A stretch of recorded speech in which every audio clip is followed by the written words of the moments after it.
പുത്തൻ ആശയങ്ങളുടെയും നിറഞ്ഞ സംവാദങ്ങളുടെയും വേദി തേവര സാഹിത്യോത്സവത്തിന്റെ 1ാം പതിപ്പിന്റെ ആദ്യ ദിവസത്തിലേക്ക് ഏവരെയും സ്വാഗതം ചെയ്യുന്നു. വൈവിധ്യമാർന്ന കാഴ്ചപ്പാടുകളും സംസ്കാരങ്ങളും മനസ്സിലാക്കാനുള്ളൊരു യാത്രയാണ് ഈ സാഹിത്യോത്സവം. പ്രഗത്ഭരായ പ്രഭാഷകർ ഒത്തുകൂടുന്ന ഈ വേദിയിൽ പരിമിതികളില്ലാതെ അഭിപ്രായങ്ങൾ രേഖപ്പെടുത്തുവാനും സ്വതന്ത്ര ചർച്ചകൾക്ക് വഴിയൊരുക്കുവാനും ഈ 2 ദിവസങ്ങൾ കാരണമാകട്ടെ. ആദ്യമായി ഈ വേദിയിൽ നമ്മോടൊപ്പം ചർച്ചയിൽ പങ്കെടുക്കുന്നത് ശ്രീമതി നളിനി ജമീല, ഒപ്പം ശ്രീമതി ജോളി ചിറേത്ത് എന്നിവരാണ്. ഇരുവരെയും ഞാൻ ഈ വേദിയിലേക്ക് സ്വാഗതം ചെയ്തുകൊള്ളുന്നു.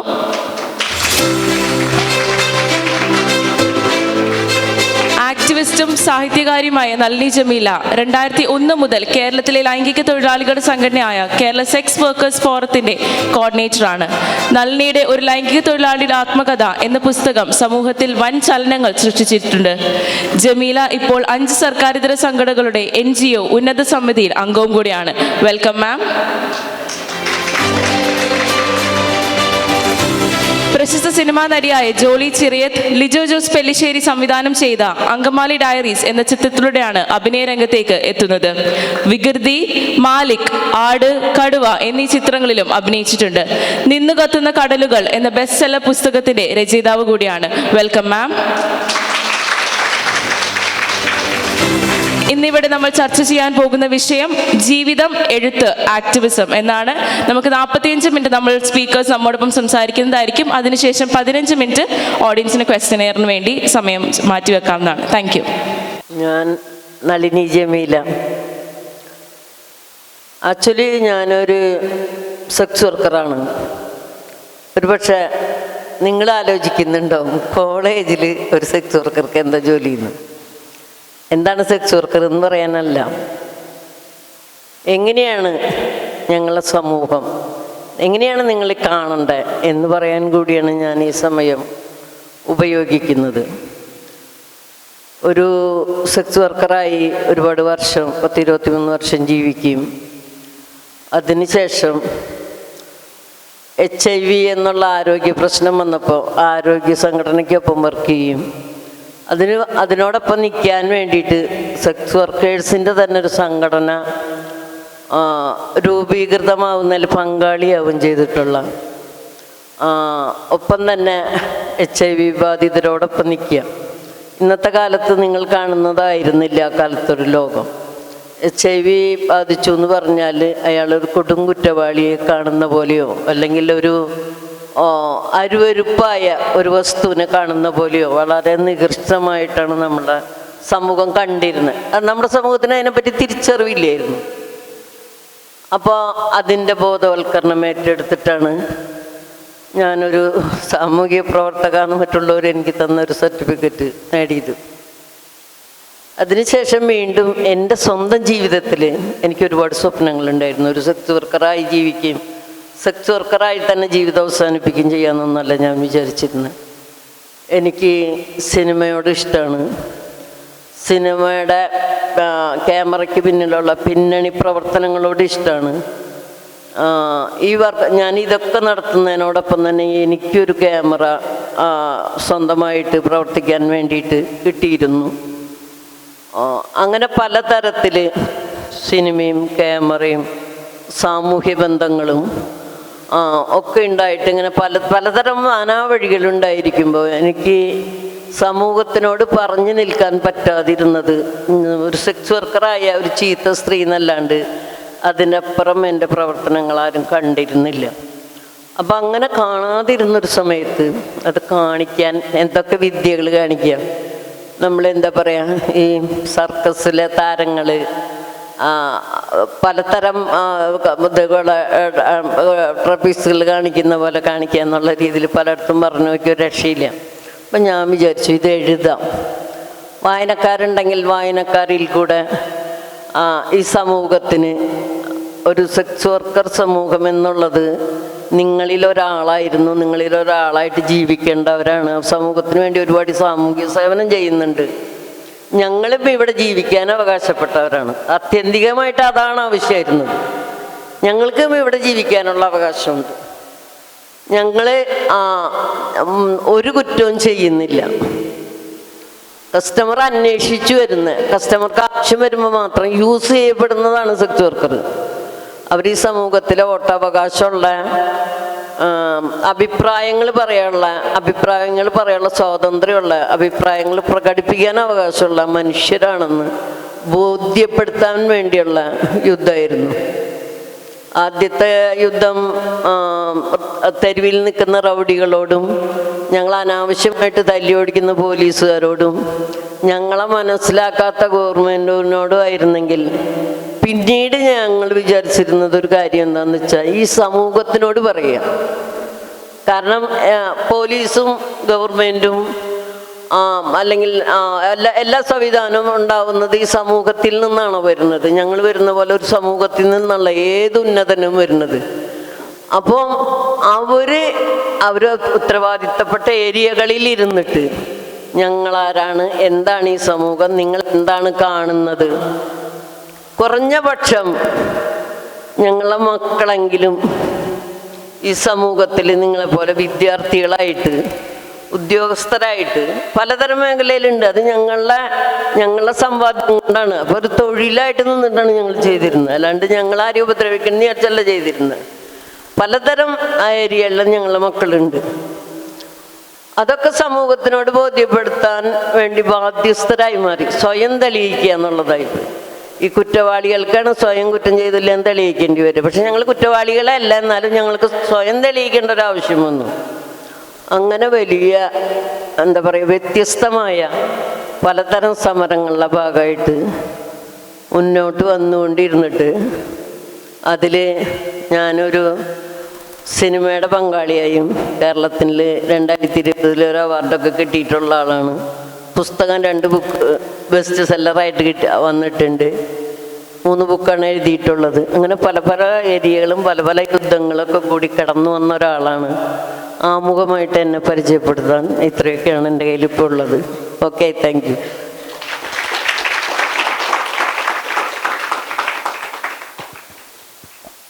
Hello, good morning.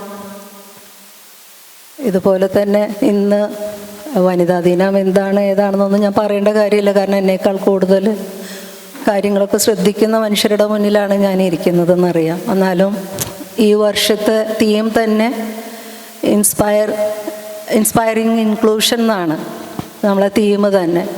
അതുപോലെ invest on woman to accelerate the progress.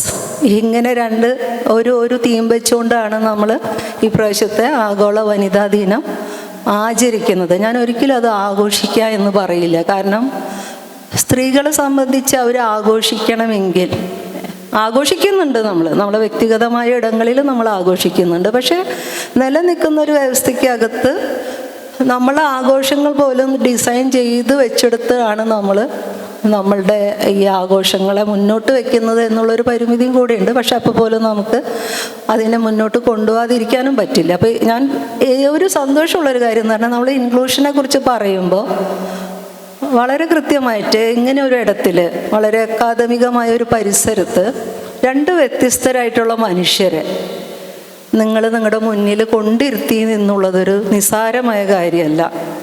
ആരാണ് ഇതിന് മുൻകൈ എടുത്തതെന്നുണ്ടെങ്കിൽ അവർക്ക് ഞാനൊരു വലിയ അഭിനന്ദനം കൊടുക്കുന്നുണ്ട്.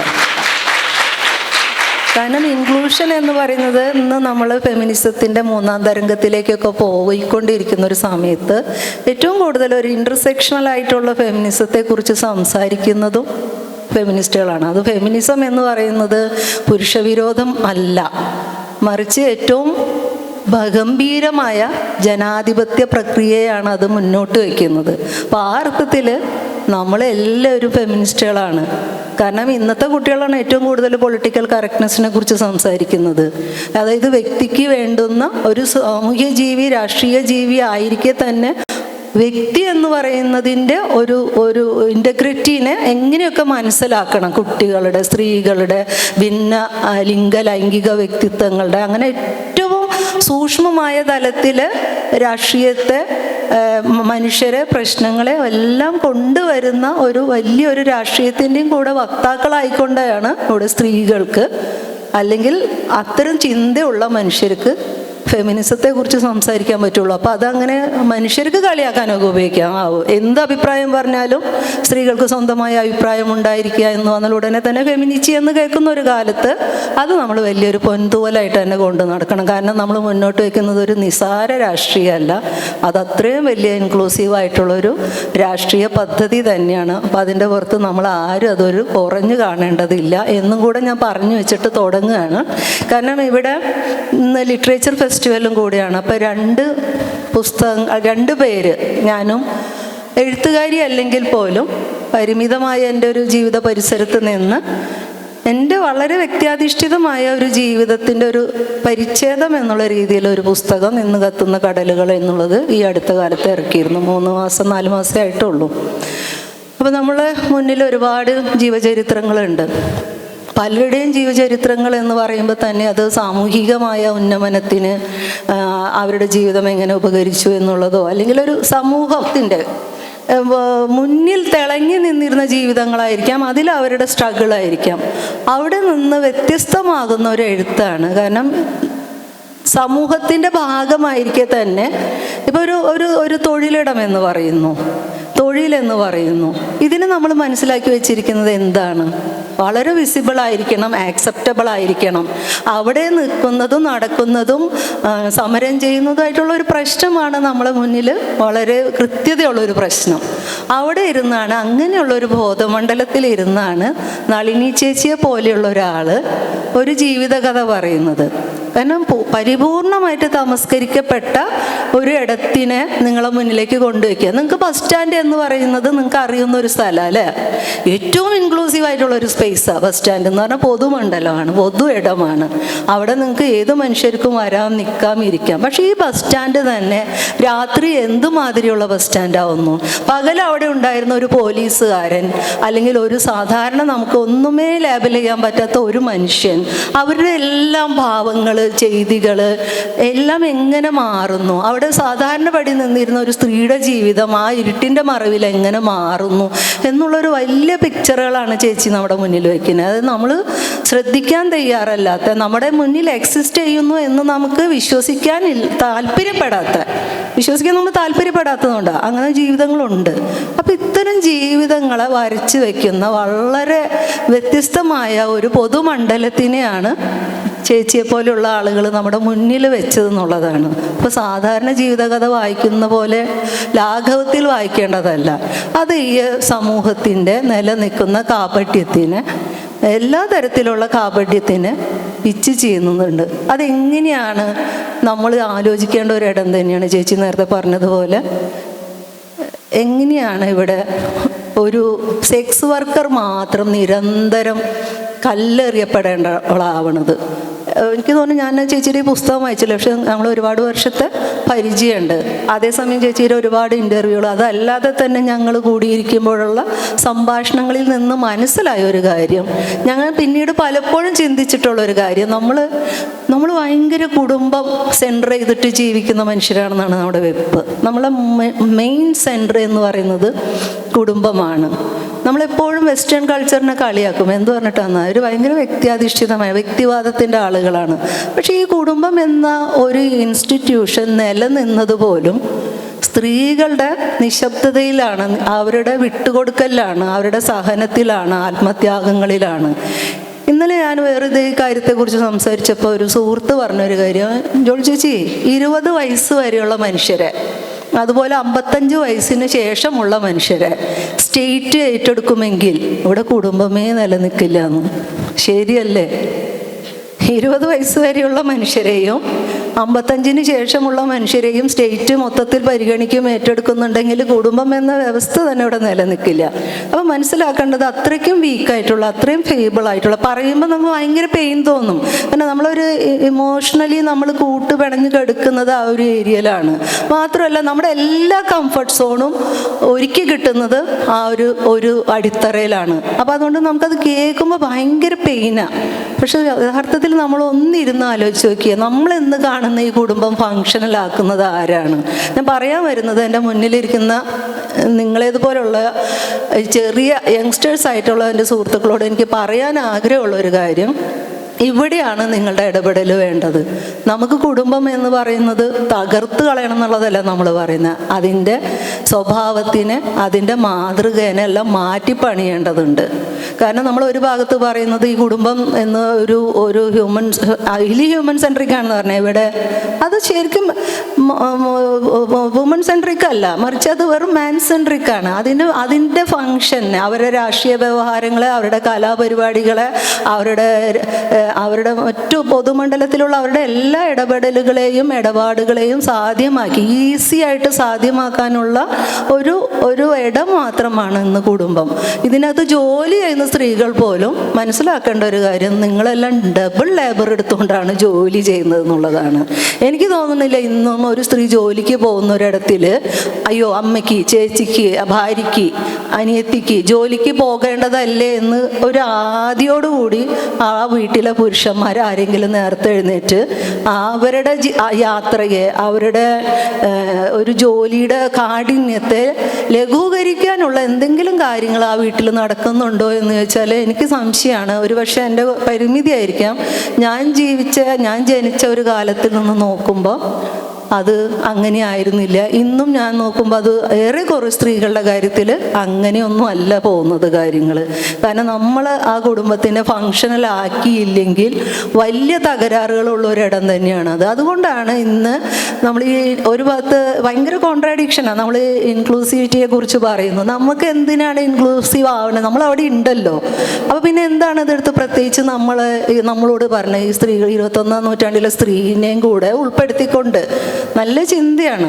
പക്ഷെ ഇത് എവിടെ നിന്നാണ് ഈ ഉൾപ്പെടുത്തൽ തുടങ്ങേണ്ടതെന്നുള്ളതാണ്. സ്വന്തം വീട്ടിൽ അവിടെ നിങ്ങൾക്ക് പൊട്ടിത്തെറിക്കാനും നിങ്ങളുടെ അഭിലാഷങ്ങളെ പറയാനും നിങ്ങളെ പ്രശ്നങ്ങളെ അവതരിപ്പിക്കാനും നിങ്ങളെന്ന് പറയുന്നത് ഒരു യാന്ത്രികമായി ജീവിക്കേണ്ടവരല്ല എന്ന് ഉറപ്പാക്കേണ്ട ഒരു ഇടമാണ് വീട് എന്ന് ആദ്യം നമ്മൾ മനസ്സിലാക്കാൻ തുടങ്ങുന്നിടത്താണ് ഈ പ്രശ്നം തുടങ്ങിയത്. ഇന്ന് അങ്ങനെ തിരിച്ചറിഞ്ഞ് എനിക്ക് തോന്നുന്നു ഇന്ന് 90കൾക്ക് ശേഷമുള്ള പല മനുഷ്യരെ എടുത്തു കഴിഞ്ഞാൽ എല്ലാവരും പറയുന്നൊരു കാര്യം എന്താണെന്നറിയോ? ഇപ്പം ഈ പെൺപിള്ളേർക്ക് വിദ്യാഭ്യാസവും ജോലിയും എല്ലാം ആയിപ്പോഴുണ്ടല്ലോ വലിയ പ്രശ്നമാണ്. ശരിയാണ്. നേരത്തെ നിങ്ങൾ ഈ പറഞ്ഞ വ്യക്തിവാദം എന്ന് പറഞ്ഞ് നിങ്ങൾ ഭയങ്കര അപകടകരമായി കാണുന്ന ഒരു സാധനം എന്ന് പറയുന്നതാണ് ഇന്നത്തെ പൊളിറ്റിക്കൽ കറക്റ്റ്നെസ്സിൻ്റെ ടൂള്. അത് കയ്യിൽ കിട്ടിയ വഴിക്ക് ആളുകൾ കാര്യങ്ങൾ മനസ്സിലാക്കി. അപ്പോൾ 83% വിവാഹങ്ങളും കോടതി വരാന്തയിലെത്തി. മനസ്സിലായോ എത്രമാത്രം കുടുംബ കേന്ദ്രീകൃതമായിരുന്നു? അപ്പോൾ കുടുംബ കേന്ദ്രീകൃതമായിരുന്ന ഒരു വ്യവസ്ഥയിൽ ഒരു ജെൻഡർ ഭയങ്കരമായി സഫർ ചെയ്തിരുന്നു എന്നുള്ളതിൻ്റെയും കൂടെ തെളിവാണ്. അത് തിരിച്ചറിയുന്ന മനുഷ്യർ അവരെ പ്രതികരണങ്ങൾ റേസ് ചെയ്യാൻ തുടങ്ങിയപ്പോൾ 83% വിവാഹങ്ങൾ കുടുംബ കോടതിയിൽ എത്തുന്നത്. അപ്പോൾ ഇവിടെ നമുക്ക് റീഡിസൈൻ ചെയ്യേണ്ടത് എന്തിനെയാണെന്നുള്ളതാണ്. സ്ത്രീകളെ ശാക്തീകരിക്കലാണോ? സ്ത്രീകളെ ശാക്തീകരിച്ചുകൊണ്ടായോ? സ്ത്രീകൾക്ക് ഓൾറെഡി നല്ല പൊട്ടൻഷ്യൽ ഉള്ളവരാ. ഇവരെ പൊട്ടൻഷ്യലിനെ അംഗീകരിക്കുന്ന, റെസ്പെക്റ്റ് ചെയ്യുന്ന, അതാ പറഞ്ഞ അവരുടെ അഭിമാനത്തിനെ, അന്തസ്സിനെ വ്രണപ്പെടുത്താത്ത വിധത്തിൽ അവരെ ഉൾക്കൊള്ളാൻ കഴിയുന്ന ഒരു സാമൂഹിക മനസ്ഥിതി ആദ്യം ഉണ്ടാവണം. അത് എവിടെ നിന്ന് തുടങ്ങണം എന്നുള്ളതാണ്. എനിക്ക് തോന്നുന്നു ഈ ദിവസങ്ങളിൽ നമ്മളുടെ ചർച്ചകൾ അങ്ങനെയൊക്കെ ആയി തീരട്ടെ. കാരണം അത്ര നല്ലൊരു ലോകത്തല്ല എന്ന് കരുതി അത്ര മോശം ഒരു കാലത്തുമല്ല. നമ്മൾ തന്നെ ഉണ്ടാക്കി വെച്ച പ്രശ്നങ്ങളാണ് ഇന്ന് യുദ്ധങ്ങളായിട്ടും കെടുതികളായിട്ടും ആഭ്യന്തര പ്രശ്നങ്ങളായിട്ടും സാമ്പത്തിക ക്രമക്കേടുകളായിട്ടും ലോകം മുഴുവൻ ഇന്ന് ഉണ്ടായിക്കൊണ്ടിരിക്കുന്ന ഈ ഒരു പ്രതിസന്ധിയിൽ സ്ത്രീകൾക്ക് ഇടപെടാനുള്ള ശേഷി ഉണ്ടാവണം.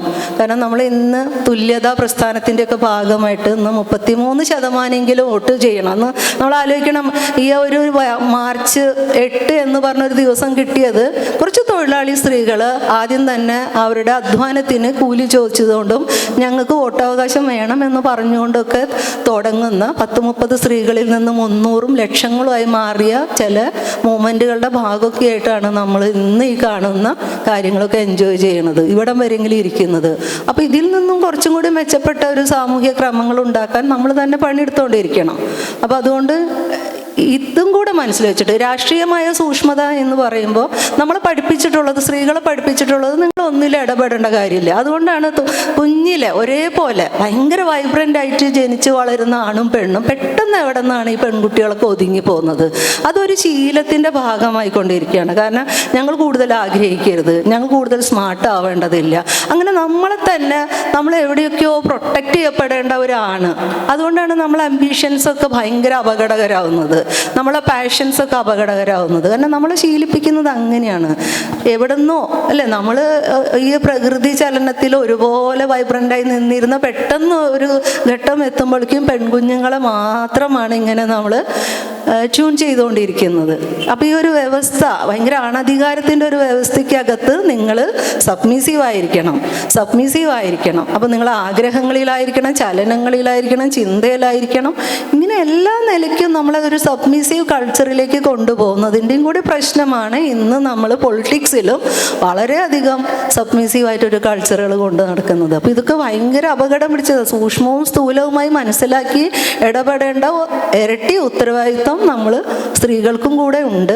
ഇതിൽ നിന്നൊന്നും മാറി നിൽക്കരുതെന്ന് നമ്മൾ വിധേയത്വത്തിൻ്റെ, ഇരവാദത്തിൻ്റെ ഫെമിനിസം അല്ല പറയേണ്ടത്, അധികാരത്തിൻ്റെ ഫെമിനിസം പറയണം, ആഹ്ലാദത്തിൻ്റെ ഫെമിനിസം പറയണം, നമ്മൾ ആനന്ദങ്ങളെ നമ്മൾ തിരിച്ചു പിടിക്കണം. ഇങ്ങനെയുള്ള ഒത്തിരി കാര്യങ്ങളിൽ നമുക്ക് മുന്നോട്ട് പോകാനുണ്ട് എന്നും കൂടെ മനസ്സിലാക്കിയിട്ട് വേണം ഈ ദിവസത്തിൻ്റെ പ്രത്യേകതകളെ നിങ്ങൾ ഉൾക്കൊള്ളേണ്ടത് എന്നാണ് എനിക്ക് പറയാനുള്ളത്. തുടർന്ന് ഇനി നമുക്ക് എന്തെങ്കിലും ഇൻട്രാക്റ്റീവ് ആയിട്ടുള്ള ഒരു സെഷനിലേക്ക് പോകാമെന്ന് തോന്നുന്നു. Thank you.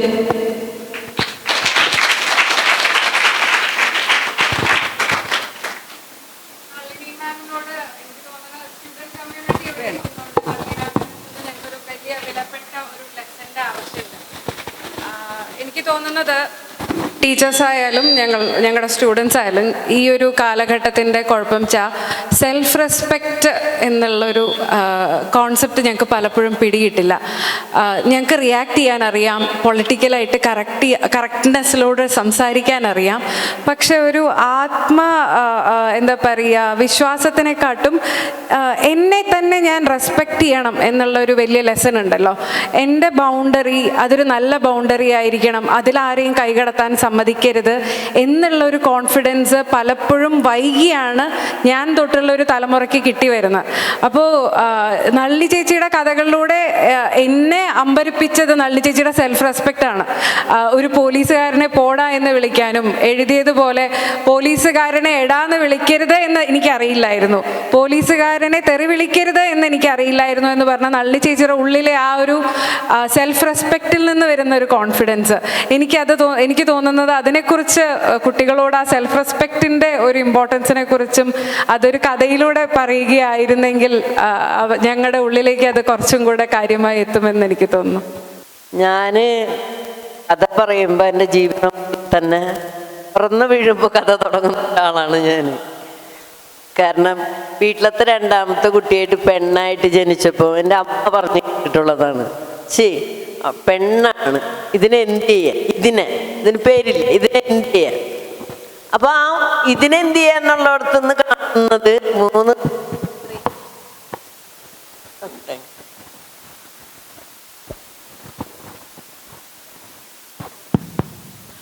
അപ്പം ഇതിനെന്ത് ചെയ്യാന്നുള്ളടത്ത് ഇപ്പം അമ്മ പറഞ്ഞ് കേൾക്കുമ്പോൾ ഒരു പറയും, ഒരു 3 വയസ്സ് തൊട്ടുള്ള ഓർമ്മയിൽ ഞാൻ തുടങ്ങാമോ അല്ല ഇടയിലും അപ്പൊ ഒരു വസ്തു ഞാൻ മാറി. പക്ഷെ എനിക്ക് അപ്പുറത്തും ഇപ്പുറത്തും നിൽക്കുന്നത് ഒരു ചേട്ടനും ഒരു അനിയനുമാണ്. ചേട്ടൻ അമ്മയ്ക്ക് ഏറ്റവും പ്രിയപ്പെട്ട കുട്ടിയാണ്, അനിയൻ അച്ഛന് ഏറ്റവും പ്രിയപ്പെട്ട കുട്ടിയാണ്. അപ്പം ഞങ്ങൾ 3 പേരിനിടയ്ക്ക് എനിക്ക് വിശന്നാൽ ആരോട് ഭക്ഷണം ചോദിക്കണം എന്ന് അറിഞ്ഞൂടാ, ഉറക്കം വരുമ്പോൾ എനിക്ക് ഉറങ്ങണം എന്ന് ആരോട് പറയണമെന്ന് അറിഞ്ഞൂടാ. കാരണം അമ്മയുടെ മടിയിലും അച്ഛൻ്റെ മടിയിലും വേറെ ഓരോ ആൾക്കാരുണ്ടാവും. ഇവിടെ നിന്ന് തുടങ്ങി എന്നെ ഞാൻ സംരക്ഷിക്കണമെന്ന് കൃത്യമായിട്ട് 3 വയസ്സ് തൊട്ട് എനിക്ക് ഓർമ്മയുണ്ട്, എന്നെ ഞാൻ സംരക്ഷിക്കണം. അപ്പൊ എന്നെ ഞാൻ സംരക്ഷിക്കണം എന്നുള്ള ഭാഷയിലൊക്കെ ഇപ്പൊ പറയുമ്പോൾ അന്ന് തോന്നുന്ന ഒരു രീതിയല്ല, എന്നാലും ഉള്ളിലുള്ളത് അതാണ്. പിന്നെ ചേട്ടൻ തെറ്റ് ചെയ്താലും അനിയൻ തെറ്റ് ചെയ്താലും തല്ലുള്ള ഉപകരണമാണ് ഞാൻ. ഒരു പാത്രം ഉടഞ്ഞു കണ്ടാൽ, അന്ന് ചട്ടി വയ്ക്കുകയാണ്, ഇന്നത്തെ മാതിരിയുള്ള ഉടയാത്ത പാത്രങ്ങളില്ല, ഒരു ചട്ടി ഉടഞ്ഞാൽ അല്ലെങ്കിൽ ഒരു കരണ്ടി കണ്ടില്ലെങ്കിൽ എന്നോട് ചോദിക്കും ഓടി വന്നിട്ട്, അതെവിടെയാ നീ കണ്ടോ?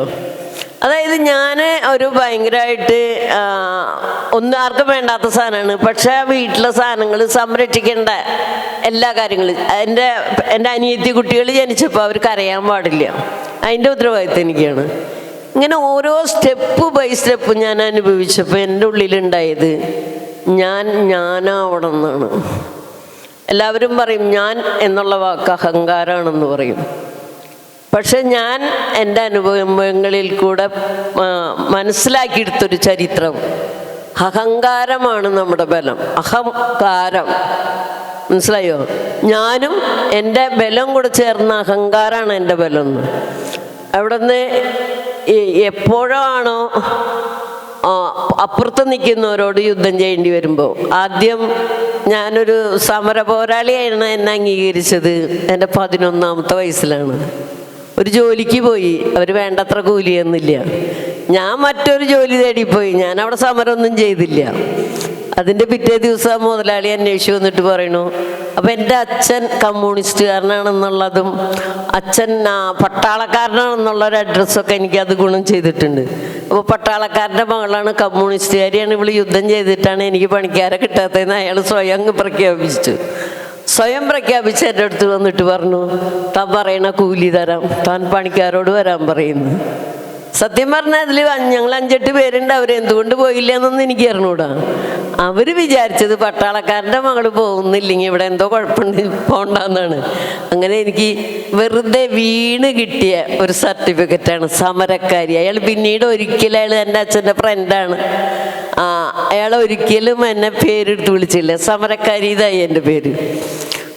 പക്ഷെ ഈ സമരക്കാരി എന്ന് പറയുമ്പോൾ എൻ്റെ ഉള്ളിലുള്ള ചിന്തകൾ, ഞാൻ അല്പം സോവിയറ്റ് നാട് വായിച്ചിട്ടുണ്ട്, വാസവദത്ത വായിച്ചിട്ടുണ്ട്, കരുണ വായിച്ചിട്ട്, അല്ല വാസവദത്തയിലാണുള്ള കരുണ, അങ്ങനെ ചെറിയ പഴയകാല കുറേ ബുക്കുകളൊക്കെ വായിച്ച ചില അറിവുകളൊക്കെ ഉണ്ട്. അപ്പോൾ ഈ സോവിയറ്റ് നാടൊക്കെ വായിച്ചെന്നുള്ള അറിവിൽ നിന്ന് തന്നെ വിചാരം സമരക്കാരി എന്ന് പറഞ്ഞാൽ ഭയങ്കര സർട്ടിഫിക്കറ്റാണ്. ഞാനൊരു സംഭവമാണെന്ന് വിചാരിച്ചിട്ട് ഓരോ വിഷയത്തിന് പോകുമ്പോഴും ഇവിടുന്ന് എല്ലാവരും ചേർന്ന്, വലിയൊരു ഗ്രൂപ്പ് ചേർന്ന്, നമ്മൾ ഈ സിനിമയിലൊക്കെ കാണുന്ന മാതിരി എൻ്റെ പിന്നിൽ നിന്നിട്ട് നീ വായ തുറക്കരുത്, മിണ്ടരുത്, അങ്ങോട്ട് നോക്കരുത്, ഇങ്ങോട്ട് നോക്കരുത് എന്നൊക്കെ പറയുമ്പോഴും എൻ്റെ ഉള്ളിൽ തിളച്ച് നിൽക്കുന്ന, അതെനിക്ക് അന്ന് അറിയില്ലായിരുന്നു, പക്ഷെ അതേസമയത്ത് തിളച്ച് നിൽക്കുന്ന ഒരു വികാരമുണ്ട്. എനിക്ക് വേണ്ടി ഞാൻ പറയണം, എനിക്ക് അവകാശമുണ്ട്. അപ്പം ഞാൻ എൻ്റെ അച്ഛനോട് ആദ്യമായിട്ട് ചോദിച്ചിട്ടുള്ളൊരു ചോദ്യം, വോട്ട് ചെയ്യാൻ പോകുമ്പോൾ, അച്ഛൻ വോട്ട് ചെയ്യാൻ പോവുക, അമ്മ എന്തിനു പോവുകയാണെന്നാണ് ചോദിച്ചത്. അമ്മേനെ അവിടെ ഒരു മനുഷ്യജീവി പോലെയായിട്ട് അംഗീകരിക്കാത്തടത്താണ് അമ്മ നിൽക്കുന്നത്. അമ്മയുടെ വരുമാനം കൊണ്ടാണ് എനിക്കൊരു 8 വയസ്സ് വരെ ഞങ്ങളൊക്കെ ജീവിച്ചിരുന്നത്. അച്ഛന് വലിയ വരുമാനമൊന്നും ഇല്ലായിരുന്നു. അച്ഛൻ എക്സ് മിലിറ്ററി ആയിരുന്നു, പവർ മാത്രമേ ഉണ്ടായിരുന്നുള്ളൂ. അപ്പം ഈ ജീവിതം എന്നെ തന്നെയാണ് ഞാൻ തയ്യാറുപെടുത്തിയെടുത്തത്. എൻ്റെ വീട്ടിൽ ഒരു പണിയെടുക്കാണ്ട് ഭക്ഷണം കഴിക്കുന്ന അച്ഛൻ, 6 കുട്ടികളുണ്ടായിരുന്നു. ഞങ്ങൾ 6 കുട്ടികളെ സൃഷ്ടിക്കാനുള്ള ഉത്തരവാദിത്തം അച്ഛനുണ്ടായിരുന്നു. ഈ സൃഷ്ടിയുടെ സ്ഥിതി സംഹാരം എന്നുള്ളത് വേണമല്ലോ. അങ്ങനെ 3ഉം കൂടി ആവണമ്പോഴാണല്ലോ ഈ ലോകം നിലനിൽക്കുന്നത്. അച്ഛന് സൃഷ്ടി മാത്രമേ ഉണ്ടായിരുന്നുള്ളൂ, സ്ഥിതി ഉണ്ടായിരുന്നില്ല. സ്ഥിതി എന്ന് ഉദ്ദേശിക്കുന്നത് നിലനിർത്തുന്ന എന്നുള്ള അർത്ഥത്തിലാണ്. അവരത് സംസ്കൃത വാക്കുവാണ് സ്ഥിതി. അപ്പം ഇത് അച്ഛനുണ്ടായിരുന്നില്ല. അവിടേക്ക് കുറച്ച് കാലം കഴിഞ്ഞപ്പോൾ അമ്മയും ആ ജോലി വേണ്ടാന്ന് വെച്ചു. കാരണം അമ്മ നൂൽമില്ലിലെ മേസ്ത്രി ആയിരുന്നു. ഇനി ഈ ജോലി ഞാക്കി പോവില്ല. 6 കുട്ടികളുള്ള വീട്ടിൽ, പ്രത്യേക വരുമാനം ഇല്ലാത്ത വീട്ടിൽ നല്ലപോലെ ദാരിദ്ര്യം നോക്കി തുടങ്ങിയപ്പോൾ എൻ്റെ മൂത്ത ചേട്ടനുണ്ട്. ചേട്ടൻ പഠിച്ചുകൊണ്ടിരിക്കുകയാണ്. എനിക്ക് തോന്നിയൊരു കാര്യം എന്താണെന്ന് വെച്ചാൽ, ജീവികൾക്ക് നിലനിൽക്കണമെങ്കിൽ വരുമാനം ഇന്നത്തെ കാലഘട്ടത്തിനനുസരിച്ച് എന്തെങ്കിലും ഒരു വരുമാനം വേണം. വരുമാനം വേണമെങ്കിൽ പണിയെടുക്കണം. പണിയെടുക്കാം എന്നുള്ള ആത്മവിശ്വാസം എനിക്കുണ്ട്. ഒരു കുടുംബത്തിന് വേണ്ടി കൂലി വേലയ്ക്ക് ഇറങ്ങിയ ആളാണ് ഞാൻ 9 വയസ്സിൽ. അത് കുട്ടിക്കളിയായിരുന്നു. ഇന്ന് പറയും നിങ്ങൾ ബാലവേല എന്നൊക്കെ പറഞ്ഞിട്ട് അതിന് വളരെ പരിമിതിപ്പെടുത്തിയിട്ട് കാണുന്നത്. ഞാൻ പറഞ്ഞ ബാലവേല ഇല്ലാതാക്കേണ്ടത് ആവശ്യമില്ല എന്നല്ല, പരിമിതിക്കുള്ളിലാണ് കാണുന്നത് ബാലവേല ചെയ്യുന്നവർ. അല്ലെങ്കിൽ എവിടെയോ തെരുവിൻ്റെ മക്കൾ, അങ്ങനെ കുറേ ആൾക്കാർ ഈ ബാലവേലക്കാരായിട്ട് കാണുന്നത്. പക്ഷെ ഞാൻ ബാലവേല ചെയ്തിട്ട് 8 പേരുള്ള കുടുംബത്തിന് വളരെ ഭംഗിയായിട്ട് കൊണ്ടു നടന്നിട്ടുള്ള ഒരാളാണ്. ആ കൊണ്ടു നടന്ന് 9 വർഷമാണ് നീണ്ടു നിന്നത്. 9 വർഷം കൊണ്ട് ഞാൻ കുറേ കാര്യങ്ങൾ മനസ്സിലാക്കിയത്, ഒന്ന്, പണിയെടുത്താൽ നമുക്ക് ജീവിതമാർഗം ഉണ്ടാവും. പണിയില്ല എന്നൊന്നും പറഞ്ഞിരുന്ന ആരും പണി തരൂല്ല. രണ്ടാമതൊന്നുണ്ടായ പണിയെടുത്ത് തന്നവർക്ക് അധികാരമുണ്ട്. ഇത് ചെയ്യരുത് അത് ചെയ്യരുത് നമ്മളോട് പറയുമ്പോൾ എന്താ ഞാൻ നാളെ പണിക്ക് പോകണില്ല എന്ന് പറഞ്ഞാൽ ആ സമരം അവരെന്നോടുള്ള സമരം അവസാനിപ്പിക്കും. അപ്പോൾ ജോലി ആയുധമാണെന്ന് മനസ്സിലായി. അതിനുശേഷം 9 വയസ്സ് കഴിഞ്ഞപ്പോൾ ഞാനത് അവസാനിപ്പിക്കാൻ കാരണം എന്താണെന്ന് വെച്ചാൽ, എന്നെ ഭരിക്കുന്ന 3 പേര് അവരാണ് ഈ ഉത്തരവാദിത്തം ഏറ്റെടുക്കേണ്ടവർ, അവരത് ചെയ്യണില്ല.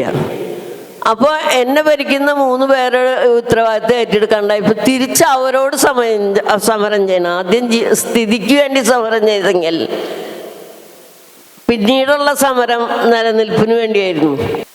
ഞാൻ അച്ഛനോട് പറഞ്ഞു, ഇത്ര വലിയ ഉത്തരവാദിത്തങ്ങൾ ഞാൻ ഏറ്റെടുക്കേണ്ട ആവശ്യമില്ല. എൻ്റെ ഭാഷ ഇതായിരുന്നില്ല, പക്ഷെ എന്നാലും ഇതൊന്നും ഞാൻ മാത്രം ചെയ്യേണ്ടതല്ല, നിങ്ങളും കൂടെ ഇതിൽ സഹകരിക്കണം എന്ന് പറഞ്ഞോടുകൂടി അച്ഛൻ പറഞ്ഞു, നിനക്ക് പറ്റിക്ക് ഇവിടെ നിന്നാൽ മതി, അല്ലെങ്കിൽ നീ പോടി പണി നോക്കിയിട്ടെന്ന് പറഞ്ഞു. അച്ഛൻ വിചാരിച്ച പെണ്ണല്ലേ ഈ പോടി എന്നുള്ള വാക്കുകൊണ്ട് അടങ്ങിപ്പോണ ഒരു, എന്താ പറയുക, എന്നെ ജന്തുവിൽ പോലും കുട്ടിയുണ്ടോയെന്ന് എനിക്കറിയില്ല, ഒരു സംഭവമാണിത്. ഇപ്പം നായ്ക്കളെയൊക്കെ പോകുന്ന പറയുമ്പോൾ ദൂരെ പോവില്ല, അതേപോലെ പിന്നെയും തിരിച്ചു വരും വാലാട്ടിയിട്ട്. ഞാൻ എന്ത് ചെയ്തു, ഞാൻ എൻ്റെ വീട്ടിൽ നിന്ന് ഇറങ്ങിപ്പോയി. 18 വയസ്സാണ്. എവിടേക്കാണ് പോകേണ്ടത്, എന്താ പോകേണ്ടതെന്ന് ഒരു 2-3 വില്ലേജുകളല്ലാണ്ട് ലോകം അറിയാത്ത ഒരാളാണ് ഞാൻ. പക്ഷെ എനിക്ക് എൻ്റെ ഉള്ളിലുള്ളൊരു ആത്മവിശ്വാസം, ഞാൻ വിചാരിക്കുന്നത്, ഞാൻ ജന്തുക്കൾ എവിടെയെങ്കിലുമൊക്കെ പോയി ജീവിക്കുന്നുണ്ടെങ്കിൽ, മനുഷ്യർ പല സ്ഥലത്തുനിന്നും വന്ന് ഇവിടെ ജീവിക്കുന്നുണ്ടെങ്കിൽ എനിക്ക് ജീവിതം എവിടെയെങ്കിലും ഉണ്ടാവും എന്ന് പറഞ്ഞിട്ട് ഇറങ്ങി തിരിച്ച ഒരാളാണ് ഞാൻ. പിന്നെ പെണ്ണായതുകൊണ്ട് ആ കാലഘട്ടത്തിൽ എനിക്കൊരു ആൺതുണ വന്ന് ചേർന്നു. എനിക്ക് ഒട്ടും ചേരാത്ത, എനിക്കെന്നല്ല ഈ സമൂഹത്തിൽ ഒരു സ്ത്രീയും സ്വീകരിക്കാത്ത ഒരാൺതുണ. നിങ്ങളെപ്പോഴും വിജയിച്ചു പോയ ഒരാളുടെ കഥ മാത്രമേ കേൾക്കാമെന്ന് വിചാരിക്കരുത്. തോൽക്കുമ്പോൾ എങ്ങനെ തോൽക്കുന്നതും കൂടിയാണ് എനിക്ക് കഥയുടെ മെയിൻ. ഇത് കള്ള് കുടിക്കുന്ന, ചീട്ട് കളിക്കുന്ന, കൂലിത്തല്ലിന് പോകുന്ന, പെണ്ണ് പിടിക്കാൻ പോകുന്ന. അത് പെണ്ണെന്ന് പറഞ്ഞാൽ അയാൾക്ക് ഒരു 15 മുതൽ 65 വയസ്സ് വരെയായിരുന്നു അയാളുടെ ചോയ്സ്. 33കാരനായ എല്ലാം തകഞ്ഞ, എൻ്റെ ഭാഷയിൽ പറയും, പുരുഷ സൗന്ദര്യങ്ങളെല്ലാം ഒത്തുചേർന്ന ഒരു മനുഷ്യനാണ് എന്നെ അവിടെ നിന്ന് കൈപിടിച്ച് കൊണ്ടുപോയത്. അവിടെ ചെന്നപ്പോൾ അവർ പറഞ്ഞെന്ന റോൾ എന്താണെന്നറിയോ, അയാൾ കൊണ്ടുപോയി, അയാളുടെ പ്രായമുള്ള ഒരു അമ്മാവനാന്ന് തൊട്ട് അമ്മാവൻ്റെ വീട്ടിലേക്ക് എന്നിട്ട് കൊണ്ടുപോയി. അതായിരുന്നില്ല ഞാൻ പോയത്. അപ്പോൾ അമ്മാവൻ എന്ന് പറയുമ്പോൾ ഞാൻ ചോദിച്ചൊരു വയസ്സായ ആളുടെ അടുത്താണ്. വയസ്സായ ആൾക്കാരത് സുരക്ഷിതം ഉണ്ടാവും എന്ന് എല്ലാവരും വിചാരിക്കുന്നുണ്ട്. ഇല്ല എന്നുള്ളത് ഈ കാലഘട്ടത്തിൽ പോലും എനിക്ക് തോന്നുന്നു ആരെങ്കിലുമൊക്കെ അനുഭവിച്ചറിഞ്ഞുണ്ടാവും. അപ്പോൾ അവിടെ ചെന്നിട്ട് അയാൾ പറഞ്ഞു, നീ വിളിച്ചു പറഞ്ഞില്ലേ, നീ കല്യാണം കഴിച്ചോ? തീർന്നു. ഞാൻ എവിടെന്നോ വന്നു. ഇതൊക്കെ സിനിമകളിൽ വേണമെങ്കിൽ കാണാൻ പറ്റും. നിങ്ങൾ ചോദിക്കും ഈ കഥയുടെ ബാക്കി ഭാഗം എവിടെയെന്ന് സിനിമക്കാരോട് ചോദിക്കാം. പക്ഷെ എൻ്റെ ജീവിതത്തിൽ ബാക്കി ഭാഗം ചോദിക്കാൻ ഒരു ഏരിയ ഉണ്ടായിരുന്നില്ല. പിറ്റേ സമയം അവൻ്റെ ഭാര്യ പറഞ്ഞു, അവളെ എന്നോളം വയസ്സുള്ള ആളാണ്. അവൾ പറഞ്ഞിടിയാ നീ അവൻ്റെ ഭാര്യയാണ്. അപ്പം ഞാൻ പറഞ്ഞു ശരിയാണ്, കാരണം എനിക്ക് എവിടെയും പോവാനില്ല. പിന്നീട് അതിൻ്റെ ഒരു യുദ്ധം, ആ യുദ്ധം ഞാൻ പറയണില്ല, കാരണം എല്ലാ കുടുംബങ്ങളിലുള്ള തല്ലും മടിയും പ്രസവമൊക്കെ ആയിരുന്നു. പക്ഷെ 3.5 വർഷം കഴിഞ്ഞപ്പോൾ അയാൾ മരിച്ചുപോയി. അടുത്ത കഥ തുടങ്ങുന്ന അവിടെ നിന്നാണ്. 3.5 വർഷം കഴിഞ്ഞ് മരിച്ചു പോകുമ്പോൾ ഞാൻ കൂലിപ്പണി എടുത്തിട്ട് എൻ്റെ 2 കുട്ടികളായപ്പോൾ എൻ്റെ 2 കുട്ടികളെ സംരക്ഷിക്കാൻ തയ്യാറാണ്. പക്ഷെ എൻ്റെ ഭർത്താവിൻ്റെ അമ്മ എന്നൊരു കണക്ക് പറഞ്ഞു, കുട്ടികളെ സംരക്ഷിക്കാനും അവരുടെ ചെലവിനും അമ്മായിയമ്മയുടെ ചെലവിനും, അമ്മായിയമ്മയ്ക്ക് പ്രത്യേകം കുട്ടികളെ നോക്കുന്നുണ്ട്, കൂലിയും കൂടിയായിട്ട് ഒരു 5 രൂപ വേണമെന്ന്. അന്ന് 5 രൂപ എന്ന് പറഞ്ഞാൽ വലിയൊരു പൈസയാണ്. ഒരു സ്ത്രീ പണിയെടുത്താൽ കിട്ടുന്നത് 2.5 രൂപയാണ്. പക്ഷെ ഞാൻ പണിക്ക് പോയാൽ കിട്ടുന്നത് 3.5 രൂപയാണ്. പക്ഷെ 3 രൂപ കൊണ്ട് 5 പേർക്ക് നന്നായിട്ട് ജീവിക്കാൻ പറ്റും. നന്നായിട്ടെന്ന് പറഞ്ഞാൽ സാധാരണക്കാരുടെ ഇടയിൽ, ഞങ്ങൾക്ക് സ്വന്തം വീടുണ്ട് സാധാരണക്കാരുടെ, പക്ഷെ ഇവർക്ക് 5 വേണമെന്ന് പറഞ്ഞു. 5 രൂപ അന്വേഷിച്ചു വന്നിട്ട് ഇന്നെന്താ പറയുക, ഒരുപാട് ആൾക്കാർ നികൃഷ്ട ജീവിയായിട്ട് കാണുന്ന സെക്സ് വർക്കറായിട്ട് മാറേണ്ടി വന്നു. ഒരു കഥ കുറേ പറയാൻ സമയമില്ലാത്തതുകൊണ്ടാണ് ചുരുക്കി പറയുന്നത്. യാദൃച്ഛികമായിട്ട് എനിക്ക് ജീവിക്കാനൊരു മാർഗം അന്വേഷിച്ചു വന്നപ്പോൾ വേറൊരു സെക്സ് വർക്കറെയാണ് എനിക്ക് കിട്ടിയത്.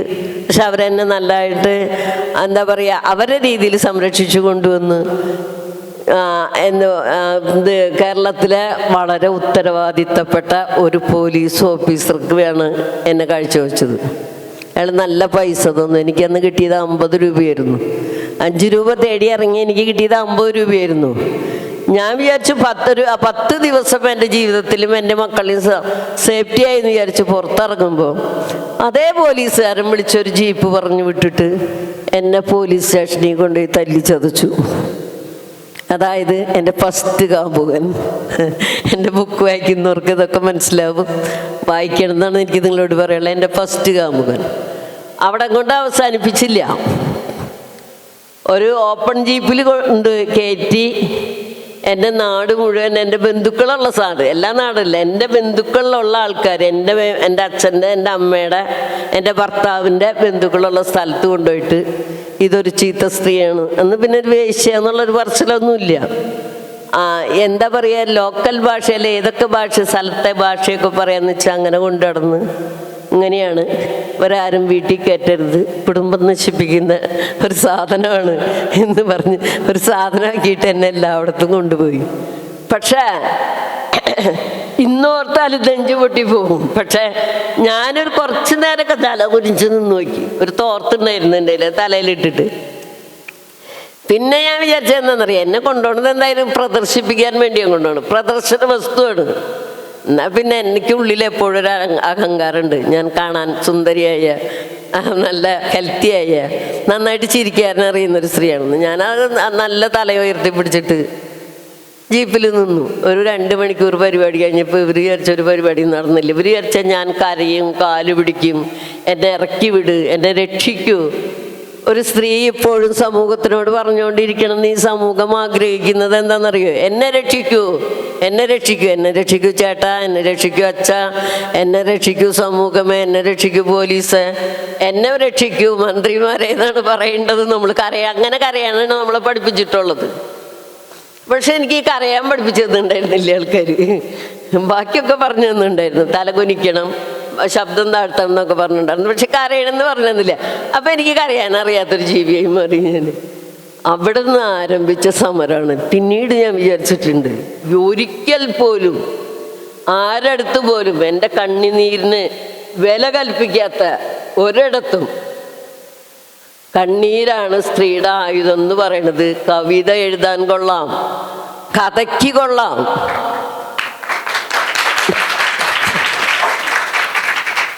പക്ഷെ ജീവിതത്തിന് അറിയാതെ പോലും ചില സമയത്ത് ഞാൻ എന്നെ വളരെയധികം പരിചയക്കാരെ കാണുമ്പോൾ സന്തോഷം കൊണ്ട് കണ്ണീര് വരുമ്പോൾ എന്നോട് ഒരാൾ ചോദ്യം ചോദിച്ചിട്ടുണ്ട്. അത് വളരെ അടുത്ത കാലത്താണ്. മൈത്രേയനെ കണ്ടെന്നല്ലെങ്കിൽ കരച്ചിൽ വരുമല്ലോ, മൈത്രേയൻ മാത്രം നിങ്ങളോട് സഹതാപം കാണിച്ചിട്ടുള്ളൂ അല്ല.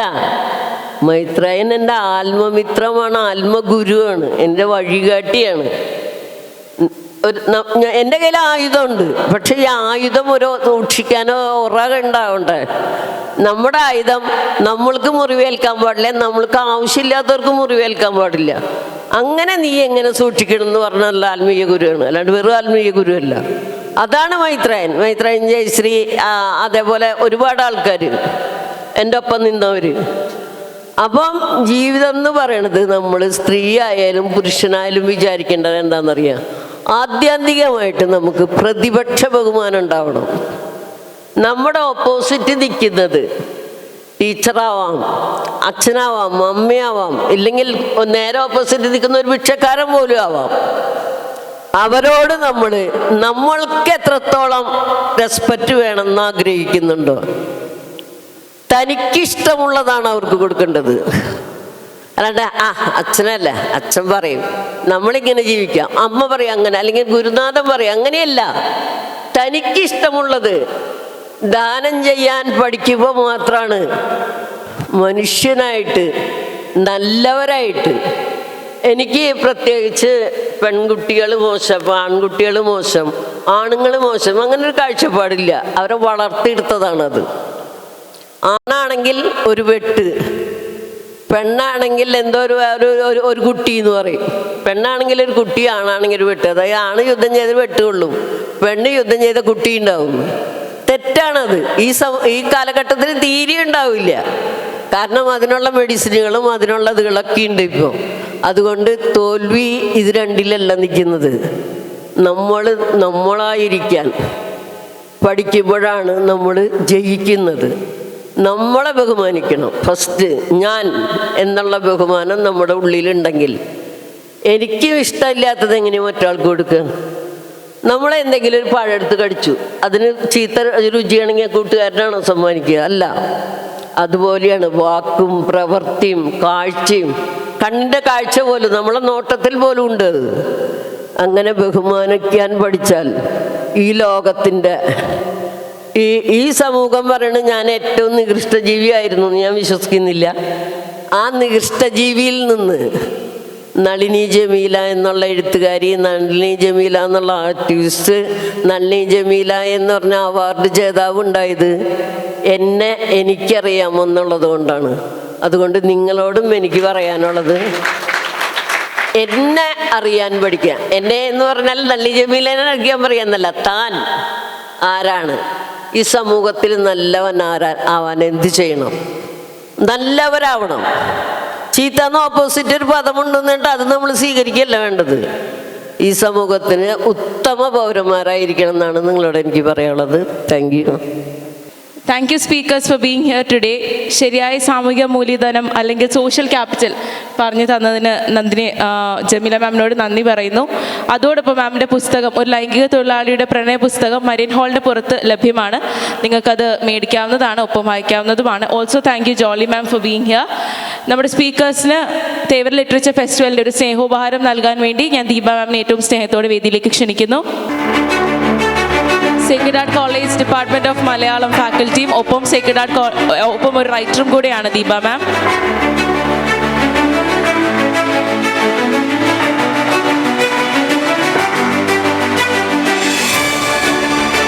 വിമൻസ് ഡേക്ക് നമ്മുടെ ഫസ്റ്റ് സെഷൻ നമ്മോടൊപ്പം വന്നത് ശ്രീമതി ജോളി ചിറയത്തൊപ്പം ശ്രീമതി നളിനി ജമീല. ഏറ്റവും മികച്ച സ്പീക്കേഴ്സ് തന്നെയാണ് നമുക്ക് നമ്മുടെ ഫസ്റ്റ് സെഷനിൽ ലഭിച്ചിട്ടുള്ളത്. Thank you for being here with us today for the session.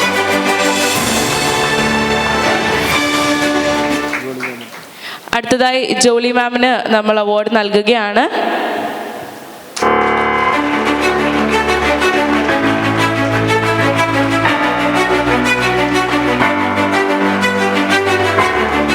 Thank you Deepa ma'am.